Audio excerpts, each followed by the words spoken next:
Bom, gente, lembrando, né, essa é a nossa aula 7, estamos falando sobre sociedade limitada, IRELI e sociedade limitada unipessoal.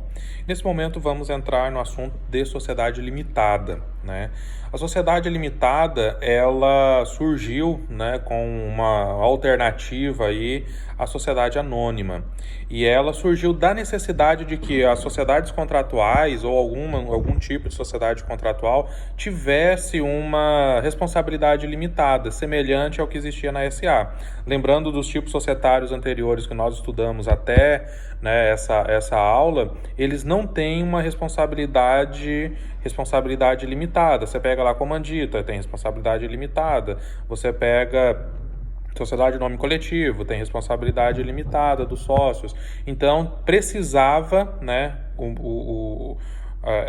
as demandas, né, dos empresários, dos empreendedores, acabava exigindo que tivesse um tipo societário mais simplificado que uma sociedade anônima, menos burocrático a sua constituição, e que tivesse a limitação de responsabilidade semelhante ao que existe nas sociedades anônimas. E aí, no final do século XIX, né, foi criada a tal sociedade limitada. No Brasil, ela chegou em 1919, foi regulamentada em 1919 por meio do decreto, que eu não me lembro mais o número do decreto, mas foi em 1919 e ele perdurou até justamente 2002, quando entrou em vigência aí o nosso Código Civil de 2002, né?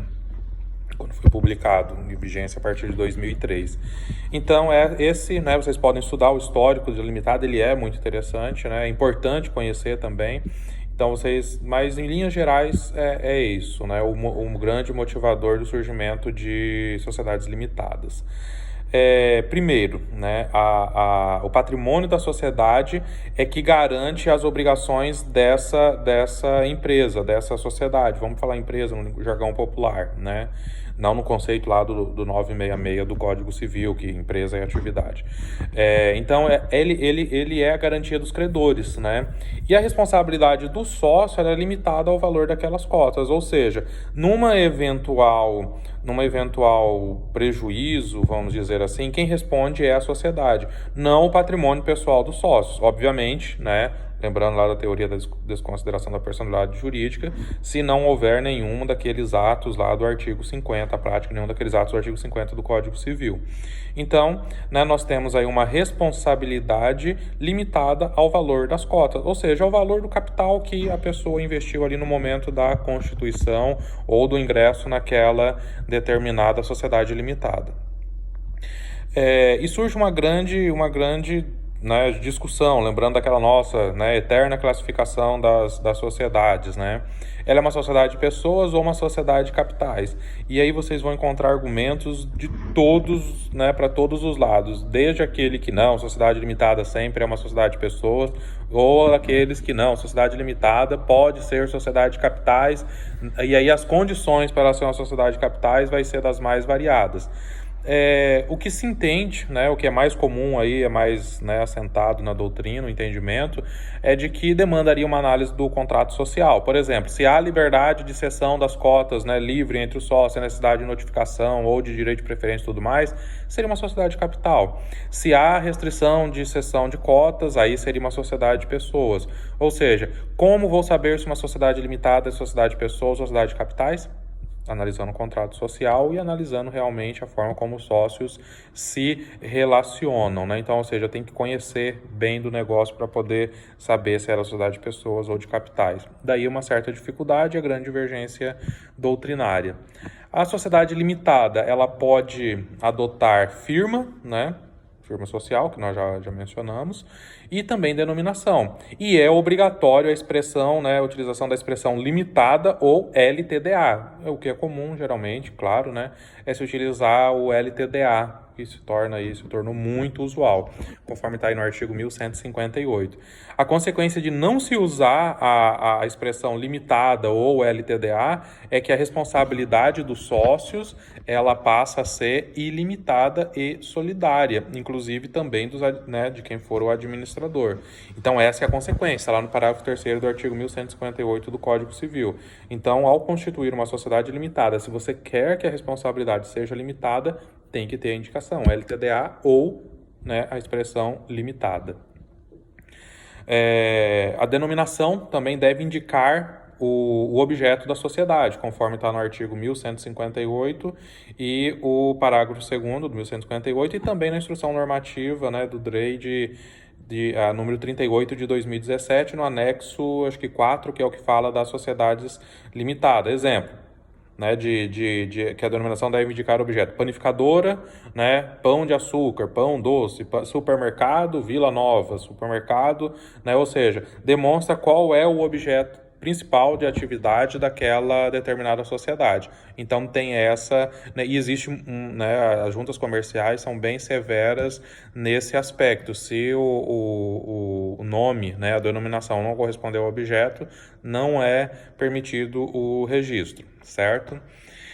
O capital social, né? Nós já estudamos, né, capital social quando falamos de sociedades simples e um pouco também nas aulas anteriores, quando falamos que os sócios são obrigados é o dever, né, quando estudamos o dever do sócio, o dever de contribuir para a formação do capital social.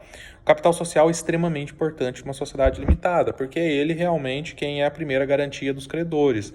A contribuição do sócio para a formação do capital social ela é obrigatória, né? Artigo 981 do Código Civil, que se aplica, né, para todos os tipos societários. O capital social de uma limitada ele é dividido em cotas, né, conforme está disposto lá no artigo 1055 caput do Código Civil. É o patrimônio, né, realmente inicial da sociedade. Naquele momento da Constituição, o patrimônio e o capital social se correspondem, certo? Como eu já disse também em outros momentos, acho que é o único momento em que o patrimônio, né, da sociedade vai corresponder ao capital social, porque a partir do momento que a sociedade ela inicia suas atividades, o patrimônio dela vai variar para cima, para baixo, vai ser positivo, vai ser negativo, vai depender do momento em que ela estiver vivendo. E esse capital social é o mínimo, né, que a sociedade precisa para iniciar as suas atividades. Digamos, né, uma panificadora precisa de adquirir isso. Então, tecnicamente, o capital social ele expressa esse valor inicial que os sócios investiram para a realização daquele negócio, daquele empreendimento, daquela empresa. Um destaque, né, para o capital social, uma característica importante do capital social da limitada, e nisso ela coincide com o capital da SA também, a formação do capital de sociedades anônimas, é o que está disposto no parágrafo 2º do artigo 1055, que o capital social da sociedade limitada somente pode ser formado por dinheiro ou bens. Lembro que sociedade simples ele pode ser formado inclusive por serviços dos sócios, ou seja, aqui não podemos ter um sócio de serviço, né? Então aqui somente dinheiro e bens, né? E esses bens têm que ter algum valor, né, em dinheiro. Então, ou seja, no momento, vou dar um determinado bem imóvel, né, um caminhão, por exemplo, na integralização do capital social. Ele tem que ser um bem que é possível exprimir esse valor em dinheiro. Quanto vale o caminhão? Vale R$200 mil. Então, R$200 mil referente ao caminhão, né, e a descrição dele lá no contrato social. Então, ele tem que ter, né, uma estimação aí de um valor e uma equivalência em dinheiro, né? E no momento dessa integralização desse bem, é o valor... qual que é o valor do bem? É o valor que os sócios declararem, né? Todos, né, nesse caso, respondem, né? O sócio responde pela exata se o caminhão vale realmente R$200 mil ou se ele não vale. Se ele não vale aquele determinado valor, estamos falando que o capital social não foi devidamente integralizado por aquele sócio. Então, o bem ele tem que corresponder ao valor efetivamente, que é o parágrafo 1º aí do 1055 do Código Civil. As cotas, né? Ao integralizar bens o dinheiro, o sócio adquire cotas da sociedade, passando a ter direitos e obrigações em virtude disso. É uma troca, né? Eu te dou dinheiro, ou seja, dou dinheiro para a sociedade e recebo de volta, né? Recebo como minha contraprestação determinadas cotas, né? De acordo com aquele bem ou dinheiro que eu transferi para a sociedade, para a formação da sociedade. Então, as cotas nada mais é isso, é uma moeda de troca. Eu estou trocando o bem que eu tenho por uma participação ali naquele capital de uma determinada sociedade. Então, de forma bem, né, bem simples mesmo. Eu transfiro o meu dinheiro ou meus bens a título de propriedade para aquela determinada sociedade limitada e eu, né, recebo como forma de pagamento as cotas daquela determinada sociedade. fica bem fácil quando a gente, né, faz essa comparação como se fosse uma troca, né, uma permuta. Eu estou dando um bem ou dinheiro ou estou comprando, né, uma relação de compra e venda também. Estou dando um determinado valor ou bens e estou recebendo, né, como forma de pagamento, vamos dizer, aquela determinadas cotas. E a sociedade, ela recebe, né, aquilo para ser o seu primeiro capital. A lei, ela estabelece que as cotas, ela pode ter valor igual ou desigual. Está no artigo 1055 também. Significa o quê? Que eu posso ter uma cota de R$1 milhão e posso ter 10 mil cotas de 1 centavo cada uma, né? Então, não faz a menor diferença. Eu posso ter cotas de valor igual ou desigual. É totalmente indiferente, né, se o valor são, né, ou seja, eu posso ter cotas de valores iguais, ou seja, todas as cotas são de R$1, né? Ou posso ter de valores desiguais, que foi o exemplo anterior que eu passei para vocês. O artigo 1056, ele traz uma regra interessante, que é a indivisibilidade da cota. A cota, ela não se divide, ou seja, uma cota, ela não tem como dividir meia cota, por exemplo, né? Não tem como. Se a cota vale R$1, é indivisível essa cota.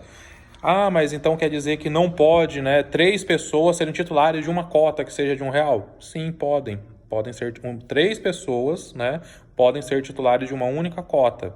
Não significa que está havendo a divisão. Significa que está havendo um condomínio de cotas, né, conforme está no parágrafo, né, conforme o parágrafo 1º do 1056 permite expressamente. Então, ou seja, pode ter aí um condomínio de cotas, ou seja, várias pessoas serem titulares de uma determinada cota, né? Então, ou de várias cotas, né?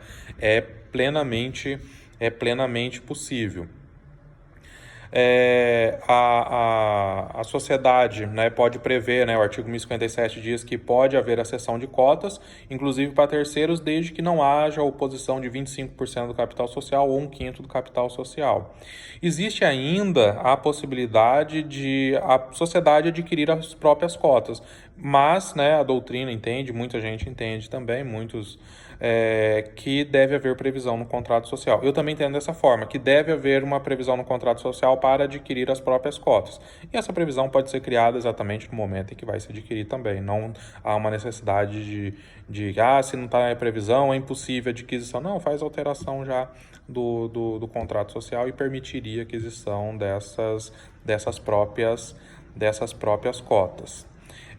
Recentemente também, né, a instrução normativa do DREI, a 38, foi alterada e passou a permitir a adoção de cota preferencial, né, que é uma novidade aí nas sociedades limitadas, que antes não era permitido, era somente as cotas, né, ordinárias, vamos dizer, não tinha essa distinção.